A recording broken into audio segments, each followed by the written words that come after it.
Bamenlieu, petit village enclavé dans l'arrondissement de Bakiam, département des Bamboutous, région de l'Ouest Cameroun. Nous sommes un dimanche, jour de l'inhumation de Blanche, nom d'emprunt que nous avons choisi pour dissimuler le vrai patronyme de la défunte âgée de 30 ans. Quelques heures avant qu'elle ne soit mise 2 mètres sous terre, dans la stricte intimité familiale, le cercueil de Blanche est déplacé, non loin du tombeau, mais à l'abri du regard des curieux, dans une broussaille pour être autopsié. Il est environ 8 heures du matin. Après avoir ouvert le cercueil, Blanche dans son lit de mort est opérée par des médecins chirurgiens peu ordinaires et non qualifiés en présence des initiés et des membres de la famille.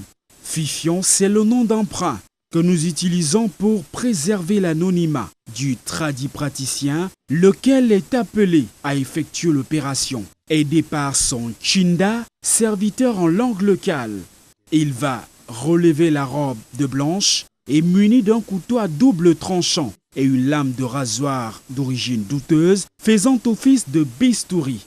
Une ouverture transversale et longitudinale de l'abdomen de Blanche est engagée. La peau du ventre de la défunte est soulevée. Et sans aucune protection, sans gants, le tradipraticien enfouit ses mains dans le ventre du cadavre de Blanche. Et grâce à sa lame de rasoir, il extrait de l'appareil digestif le foie et les poumons qu'il présente à la famille. Une famille divisée qui recherche des traces de totem. Car avant le décès de Blanche, une rumeur s'est répandue au sein du conseil de famille. Blanche était accusée alors d'appartenir à une secte. Les organes extraits de la dépouille de Blanche sont examinés par les initiés. Ces images, nous les avons grâce à une caméra cachée. Comme la dépouille de Blanche, ils sont nombreux les cadavres qui subissent dans le département des Bamboutous et de la Ménois une autopsie traditionnelle. Très souvent avec l'accord de la majorité du conseil de famille. Lorsque le mort est soupçonné d'avoir été tué en sorcellerie, le tradipraticien et son Tinda recherchent dans les reins et la vessie les causes de son décès. Si ces organes sont en place, l'hypothèse de la sorcellerie est écartée. Pour le poison, le tradipraticien regarde à partir de l'œsophage jusqu'aux intestins. Et pour les vampires, et le Ndunze, le dieu des vampires, qui pénètre les humains et poursuit même ceux qui sont atteints de Ndo, la malchance en français, les négrochirurgiens examinent le foie des cadavres pour établir leur rapport. À Bamenlieu, si les villageois sont contre cette pratique du fait qu'elle permet de propager plusieurs maladies, l'autopsie traditionnelle, c'est vraiment une aberration parce qu'on n'a pas encore vu quelqu'un ressusciter après une autopsie.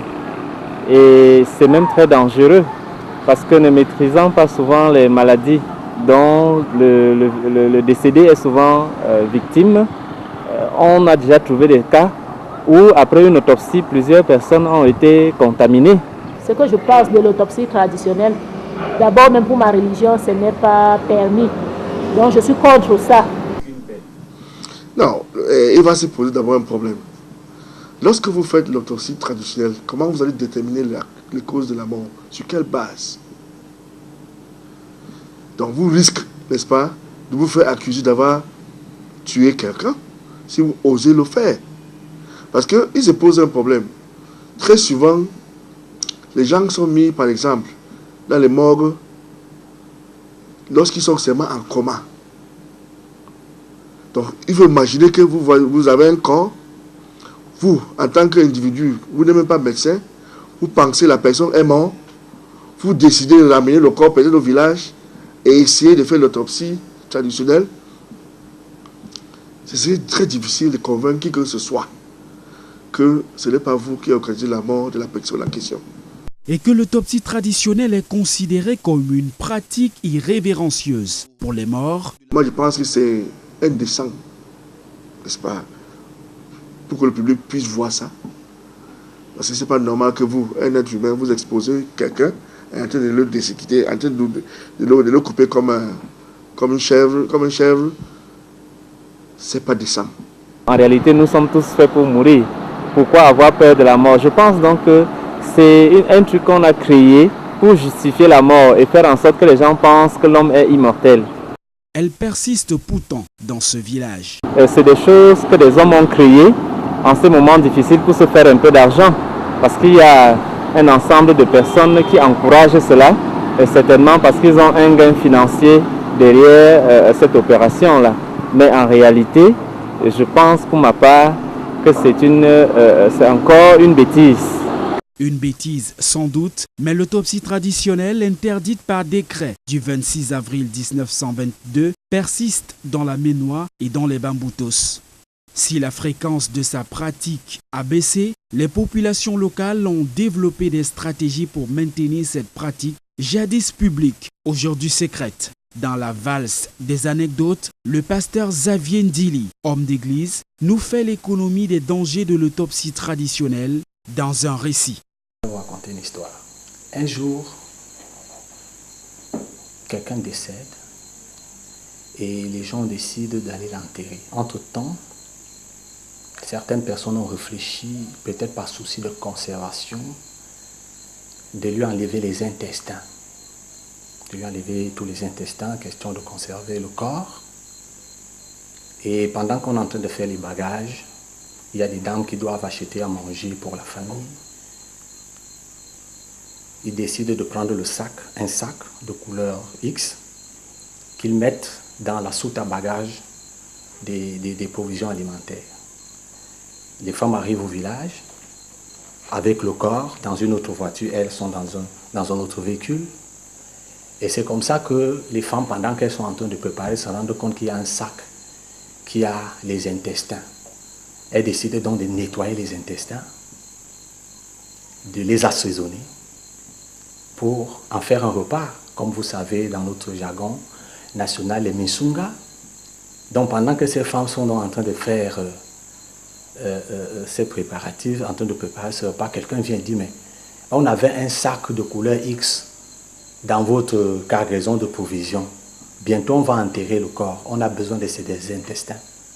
Les femmes disent, mais de quels intestins il s'agit? Parce que nous on a vu des intestins, des boyaux par-ci par-là, dans un sac. On a pensé que ça faisait partie du repas. Nous on a nettoyé, c'est même, voilà ça qui est au feu. On a déjà commencé à préparer les condiments. Bientôt on va l'assaisonner pour manger. Désormais secrète donc, pour éviter d'éventuelles poursuites judiciaires dans la catégorie des profanations de tombeaux ou des cadavres, l'autopsie traditionnelle, ne respectant aucune procédure en la matière, n'a jamais fait l'objet d'une poursuite.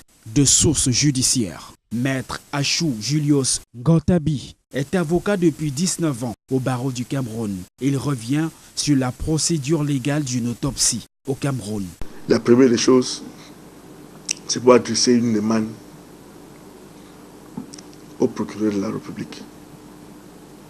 Lorsque vous soupçonnez, n'est-ce pas, les causes de la mort de ta personne, il faut que vous établissiez, n'est-ce pas, le lien entre vous et la personne en question. Le procureur, soit il prend sur lui de faire les réquisitions lui-même, parce qu'il peut agir comme un officier de la police judiciaire s'il veut, parce qu'il est leur patron, ou bien il peut envoyer le dossier à un officier de la police judiciaire de le faire. Une réquisition à un médecin serait par la suite adressée au médecin compétent, surtout un médecin qui est spécialiste en la matière, parce que ce n'est pas tous les médecins qui l'en font. Et le médecin, sur la base de ces réquisitions maintenant, va procéder à faire son travail. Et très souvent, il est même interdit que il soit assisté par la population, parce que c'est un truc fait de façon dans un hôpital spécialisé. Et après ça, il va faire son rapport. Et sur la base de son rapport, à ce moment que nous pouvons savoir qu'est-ce qui s'est passé, pourquoi tel ou tel monsieur a trouvé la mort. Là, c'est de façon officielle.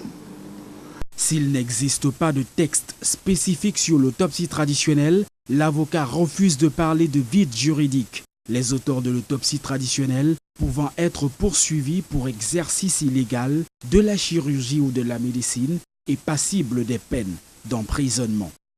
C'est au niveau, n'est-ce pas, des et l'enquête qui est menée, qu'on doit déterminer l'infraction, n'est-ce pas, qui est égale, n'est-ce pas, à la commission, n'est-ce pas, des faits. Donc c'est à l'officier, premièrement à l'officier de la police judiciaire ou bien au procureur général de déterminer quelle infraction on peut... Parce que c'est difficile de dire dès le départ qu'il s'agit de telle infraction sans qu'il y ait une enquête menée pour savoir qu'est-ce qui s'est réellement passé. Donc il faut qu'il y ait une enquête d'abord qui va déterminer les causes, n'est-ce pas, de cette infraction et quelle infraction mais ça a choisi parmi ceux que la loi a déjà prévues.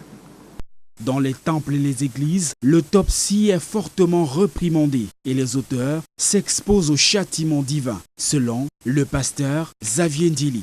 Nombre chapitre 19, à partir du verset 11. Il se purifie avec cette eau le 3e jour, et le 7e jour, il sera impur. Mais s'il ne se purifie pas le 3e jour et le 7e jour, il ne sera pas pur. Le corps d'un homme qui sera mort et qui ne se purifiera pas souille le tabernacle de l'Éternel. Il n'a pas le droit d'entrer à l'église. Vous voyez? Et je ne sais pas si c'est parce que les gens ne sont pas au courant de la vérité biblique. C'est pourquoi ils se livrent à des pratiques comme ça. Et même les gens, si quelqu'un meurt, n'importe qui n'a pas le droit de manipuler les corps. C'est déjà quelqu'un de souillé. Il faut... Sur le plan sanitaire, les légistes sont formels. L'autopsie traditionnelle encourage la propagation des maladies vénériennes et bactériologiques.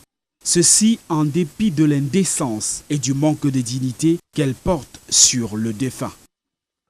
Les organes extraits de l'abdomen du cadavre sont, après expertise et contre-expertise, remis dans le cercueil qui est scellé avant l'inhumation.